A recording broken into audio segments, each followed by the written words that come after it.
Mother Nature, God, the universe, they have heard us. They received the seed. You planted those seeds however long ago, and golden fruits with crowns are worth being patient for. Pineapple season is coming.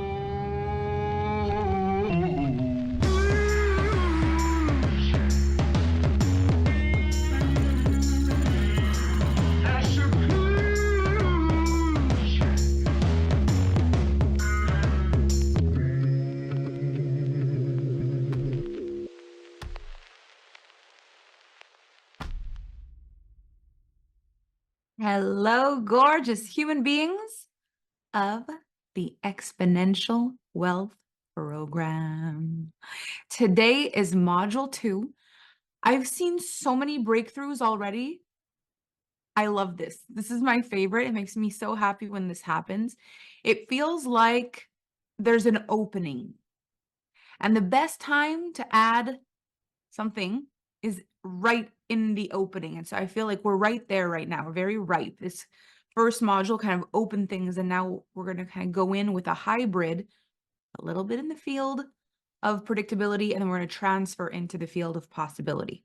So the first thing we're going to tap into is debt in the field of predictability, because it is difficult that let me just see. You mentioned last time that it would be harder for providers to come out of fear. Well, we talk about, yeah, so we're going to move into that right now. And I'm going to close the chat so I can focus. Okay, so when we look at the field of predictability, as much as there's safety there, there can also be a lot of fear there when we look at predictable problems. So we have predictable money issues, like, for example, debt. So does anyone here have or has had an amount of debt that you have really said to yourself, based on how much money I receive, probably it's going to take me 5 years to pay it off, 10 years to pay it off, 15 years to pay it off. Based on how much I earn and the speed I pay it off, predictably, it's going to take me this long to pay it off, right? So this is how most people experience debt. There's a predictable amount of time and there's a predictable speed that the debt can be paid. And I remember there was a time in my life where I had kind of figured that predictably, this is before I went bankrupt, I was probably not going to be in a good financial situation until my 40s. That was my predictable mathematics. Based on what my minimum payments were, the amount of interest I was paying, how long it would take me to get out of debt from where I was in my early 20s, it was going to take me until my early 40s. That was what was predictable for me. And it was an optimistic predictable, meaning this was as long as I at least made a reasonable amount of commission, a predictable amount of commission that was going well, like if the market kept going the way it was going and if things kept going well. So I was being optimistically predictable, because you can also be pessimistically predictable, which is like, well, knowing my luck, I'll be 100 and I'll still be paying this off. Like, you can also be pessimistic in your predictability. But if your spirits are high and you say, okay, all things possible, what I would say is predictably long-term, this is what it's going to take for me to get to where we're going. So why is this important to remember? Why is this important to know? Is that when we decide that we're going to be in debt for that long, we start to change everything. Because all the decisions we start to make are in alignment with the identity of a person who's going to be in debt for a very long time. Like, the more you think this is going to be my reality forever, the more you kind of get cozy in that reality and start thinking about very minimalistic success. Like, it's never going to feel really great for at least this amount of time. It's not going to really break through for at least this amount of time. How can it? Because it's going to feel like this for a certain amount of time.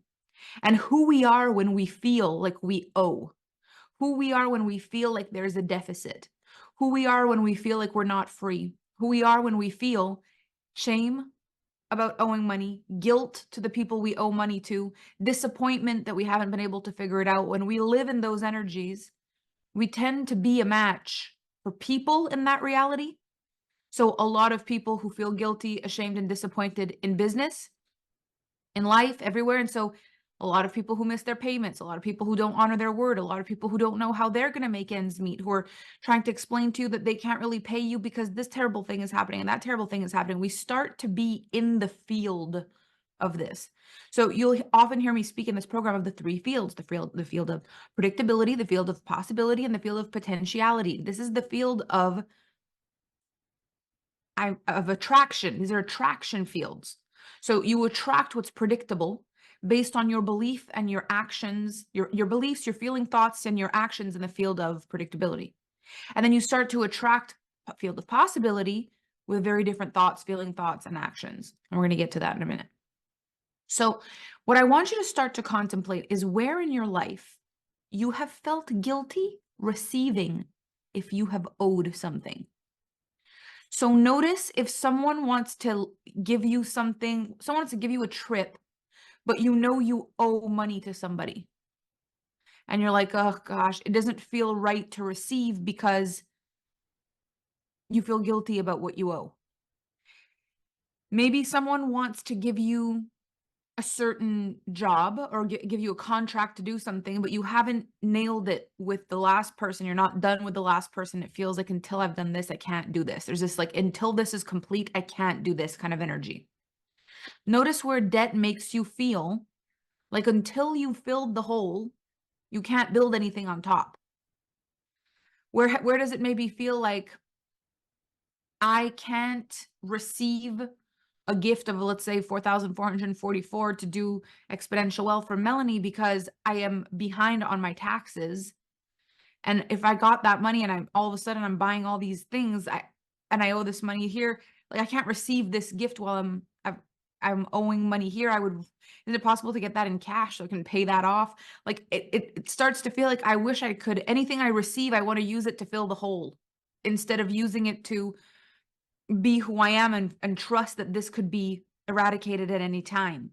We're constantly looking for a way to change the debt situation. No matter what's happening, it's like, well, how do I fix the debt? Even when there's abundance, it's like, well, does that fix the debt? Everything revolves around the deficit. So I remember when I was in a place in my life where, again, money felt very bad and I was in debt. Anytime I received, let's say, a gift, we're going to go to the spa. I didn't feel like I could go to the spa. I felt guilty going to the spa. I felt like, how am I going to go to the spa? I need to be paying for all these things. Like I should take this money and put it there. But it's like, but this isn't even my money. This is a gift. I just got a gift to go to the spa. And I'm thinking I should be putting this money on my credit card. It's like, it's not even my money. I can't put the spa gift on my credit card. I need to just let go and breathe for a second. Why am I feeling this? Like, let me enjoy it. Exactly. Michaela says, it's as if you don't deserve it. It's this feeling of until I have fixed this, I can't have that. The issue with these feelings is they duplicate in everything. So if you've ever had if I don't fix my financial situation, I don't deserve a relationship. Like, I need to get my money in order before I ever meet anybody. I need to get myself completely perfect before I've got this under control. I'm not deserving until it's fixed. So debt is really what happens when there's money owed somewhere.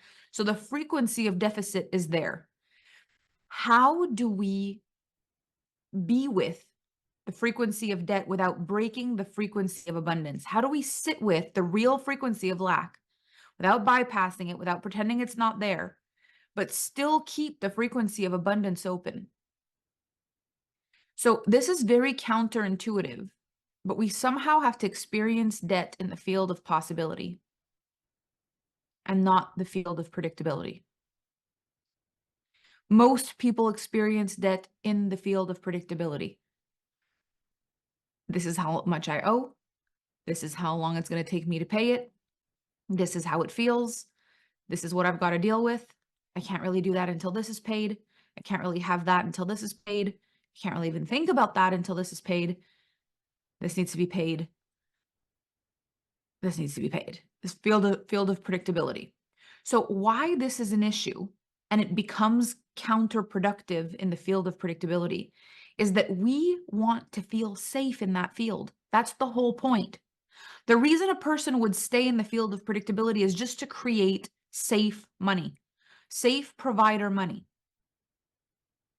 So that you don't have to worry and you don't have to stress, that you can know exactly when your bills are coming in, that you know exactly what to expect. This is why people even stay in the field of predictability in the first place. So if you're in the field of predictability for earning and in the field of predictability of debt, I can probably tell you how much money you're going to make for the rest of your life, because it's going to look probably exactly like what you have right now. If it's predictability in earning and predictability in debt, it's 1 + 1 = 2. It's 1 × 1 = 1. It's just, it can't move exponentially because all of it is grounded in so much now. So we love the power of now. We love the power of moment by moment. We love the intentionality and the connection. The problem is that we also use that power to manifest things we don't want.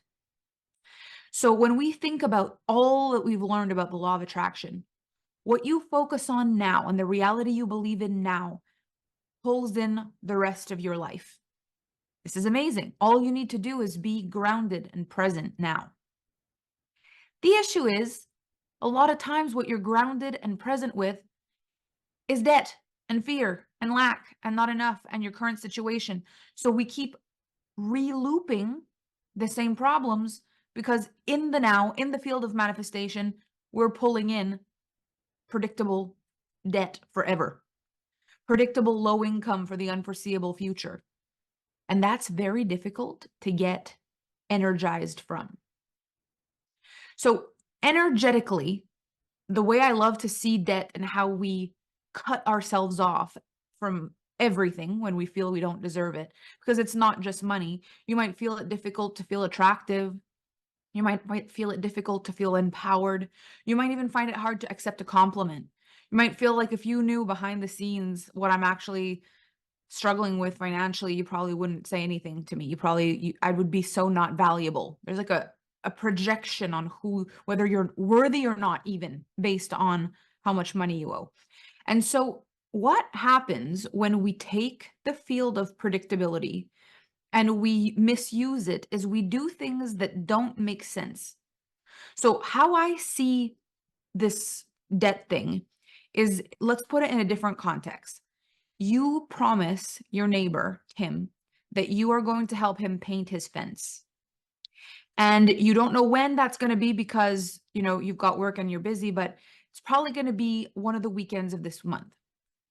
Now, every weekend of this month goes by, you haven't had a chance to help Tim paint his fence. You feel increasingly bad every week because you've told Tim you're going to help him paint his fence. Now, one day the doorbell rings and out of nowhere, Margaret shows up with a pie, your neighbor on the other side. And she's like, I baked you this. And you say to Margaret, oh my gosh, thank you, but I can't receive the pie because I haven't painted Tim's fence yet. She'd be like, I don't get it. You say, sorry. And you close the door. So Margaret's like, well, that neighbor's weird. Won't be baking no more pies for that one. What was that? And you are there going, such a good person. Thank goodness I didn't accept a pie from Margaret when I still owed Tim a favor. Imagine if I would have done that. And Tim's like, where's my fence?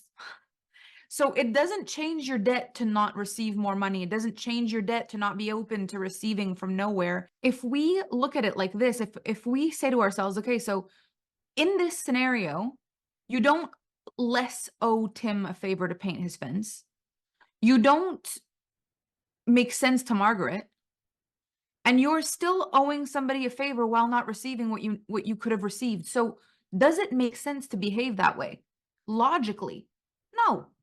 But emotionally, somehow, we make it make sense. If I don't accept things when I owe something, it makes me a better person.